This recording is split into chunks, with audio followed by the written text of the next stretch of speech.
Hi, my name's Robbie and welcome to Vault 14 Studios here in Jakarta, Indonesia.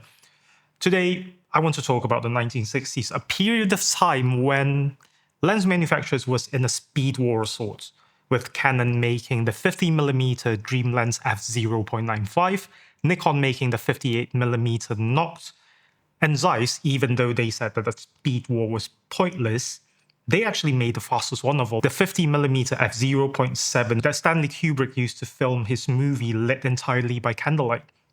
Which brings us to today. There are reissues of lenses made in those times. The f1.2 reissue, the original one, we'll talk more about that. So it brings me to this. This is the Light Lens Lab 50mm f1.2 1966.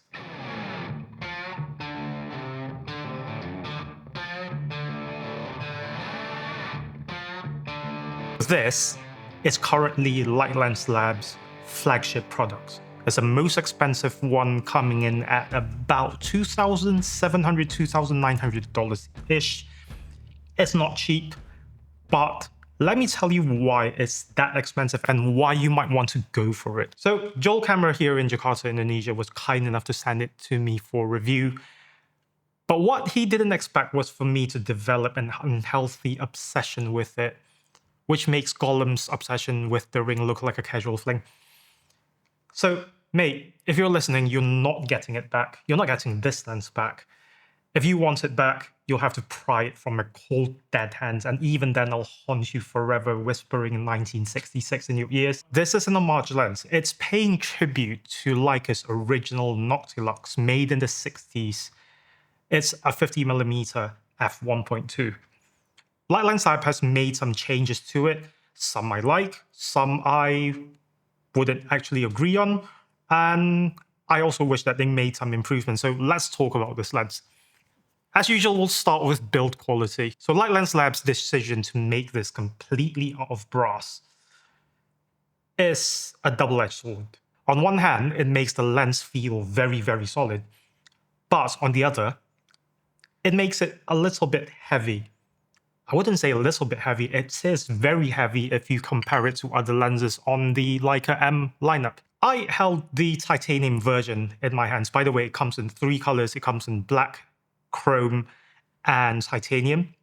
The titanium one is made out of solid titanium alloy, so that thing's weight is, I would reckon, a nice middle point between aluminium and brass. So yeah, I use this lens on a night shoot. I use this lens on a daytime shoot.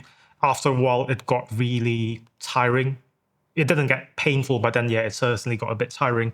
Let's get back to colors. The black paint version isn't the glossy black paints like my 35mm 8 elements, but then it's a flatter finish, more akin to the M10 or the M11 black. The chrome version matches up really well with the M6, but not the... There's a little bit of difference between this and the new M11 silver. In the box, you also get this, a beige, creamish sort of lens pouch, again, which I will never use, but then this is very, very high quality. This is very, very nice to have.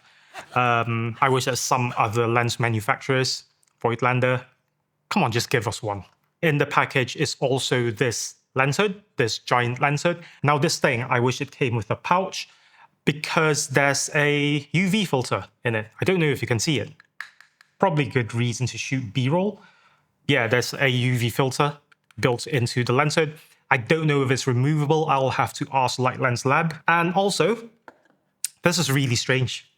They included an ND filter. The reason why they included an ND filter is that this thing goes up to f1.2, a very, very large opening. And a lot of the time, these film cameras only go up to 1/1000th of a second. So if you want to shoot wide open midday, just put this on the lens and then it will slow your shutter speed down. It's very, very considerate of Light Lens Lab to provide us with one. Now I want to talk about Light Lens Lab a little bit and why I really like them.